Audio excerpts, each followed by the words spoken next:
El país de Ecuador, a pesar de ser un territorio relativamente pequeño, es un país rico en culturas, leyendas y folclore.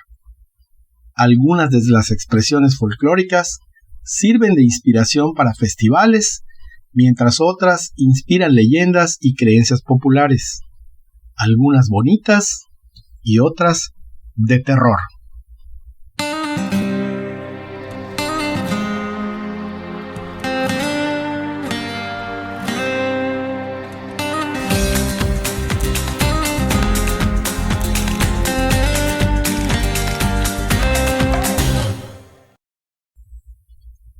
Cantuña y su pacto con el diablo.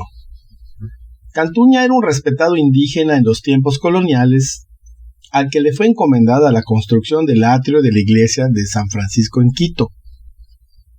La paga por dicha labor era muy buena, pero la condición era que debía realizarse en el tiempo menor posible.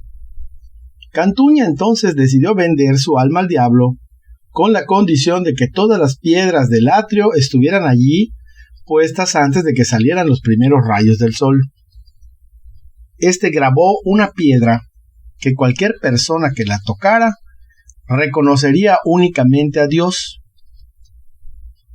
3 pequeños demonios que trabajaban esa noche para construir el atrio no pudieron tocar la piedra y dejaron incompleta la construcción. Cuando el diablo llegó minutos antes de los primeros rayos de luz del sol para llevarse el alma de Cantuña, este le reclamó que la obra no había sido completada y que por tanto no se podía cumplir el trato, ganando su alma de vuelta. La doncella de Pumapungo. Pumapungo, localizado en Cuenca, era el destino de descanso preferido por los emperadores incas, grandes señores del país. Este lugar estaba impresionantemente decorado y hoy en día incluso es posible visitar sus ruinas. El lugar contaba con una fuente sagrada que era usada exclusivamente por el emperador. También se encontraba atendido por unas doncellas conocidas como las Vírgenes del Sol. Estas mujeres eran criadas desde pequeñas en distintas artes y habilidades que usaban para entretener a los emperadores. Lina era una de las Vírgenes del Sol residentes en Pumapungo, y aunque estaba prohibido, se enamoró de uno de los sacerdotes del templo.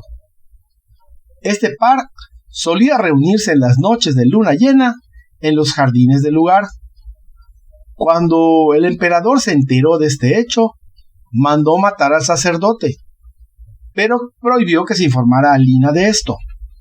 La doncella, al ver que su amante no acudía a sus encuentros, finalmente murió de pena. Se dice que hoy, en las mismas noches de luna llena, se puede oír su cruel y lamentoso grito entre las ruinas del lugar.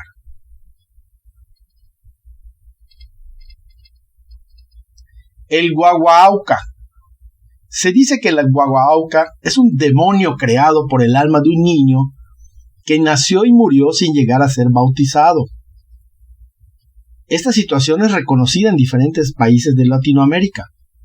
Dicen que este se aterra y siempre va contra los borrachines en los caminos a altas horas de la noche. Se manifiesta con un chillido incesante que desespera a cualquiera. Los incautos, sin saberlo, buscan el origen del chillido, hasta que encuentran lo que parece ser un niño envuelto en una manta, en medio del monte. Más tarde, las personas descubren cómo la fisonomía del supuesto niño cambia y sufre una metamorfosis y se dan cuenta que en realidad están cargando a un pequeño demonio. Cuentan que muchos han sido encontrados muertos y con espuma en la boca como resultado del encuentro del Guaguauca. Los orígenes de los cañaris. Se cuenta que los cañaris eran una etnia que estuvieron asentados a lo largo de las provincias de Azuay y Cañar. El término Cañari viene a ser descendiente de la culebra y la guacamaya, lo que da una pista sobre la leyenda que se ha formado acerca de sus orígenes. Según se cuenta, en aquellas tierras, Pachamama mandó un diluvio que cubrió hasta la cima de la montaña más alta. Todo se destruyó y solo 2 hermanos sobrevivieron, los cuales estuvieron viviendo en la cima esperando a que el nivel del agua bajara. A punto de morir de hambre, los hermanos descubrieron una cueva en la que había comida. Al día siguiente volvieron y de nuevo apareció la comida. No entendían cómo llegaba hasta allí. Hasta que un día se percataron que 2 mujeres en forma de guacamaya eran las que dejaban allí el alimento cada día. Los hermanos y las guacamayas se enamoraron y tuvieron muchos hijos, siendo los primeros pobladores del Cañar moderno. La veleta de la Catedral de Quito.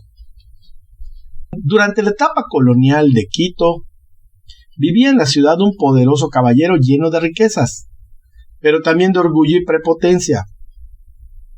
No dudaba en insultar o despreciar a todo aquel que se cruzase por su camino, ya que se sentía el hombre más importante del mundo.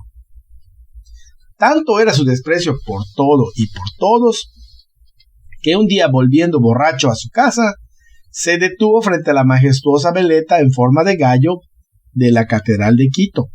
La observó y de sus palabras solo salieron barbaridades, como ese gallo es patético, menuda broma de gallo, o es más bien un gallito en vez de un gallo. Para sorpresa del caballero, el gallo tomó vida y se descolgó de la veleta, atacándole ferozmente. Le hizo heridas por todas partes del cuerpo y luego regresó a su posición original. A la mañana siguiente, el hombre despertó con todas las marcas de picotazos y sangre por todo el cuerpo. No supo si fue verdad o producto de su imaginación por los efectos del alcohol. Pero entonces, nunca jamás volvió a pasar por delante de la catedral ni abrió el pico para humillar a nadie más. Umiña, la diosa manteña. Atahualpa es uno de los emperadores incas más conocidos de la historia.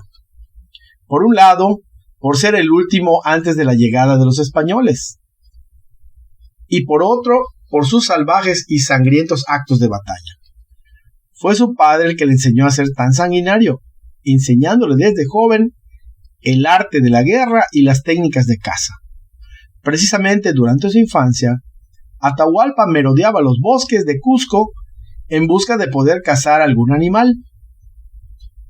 En un rato se cruzó en su camino un hermoso guacamayo que se posó tranquilamente en un árbol.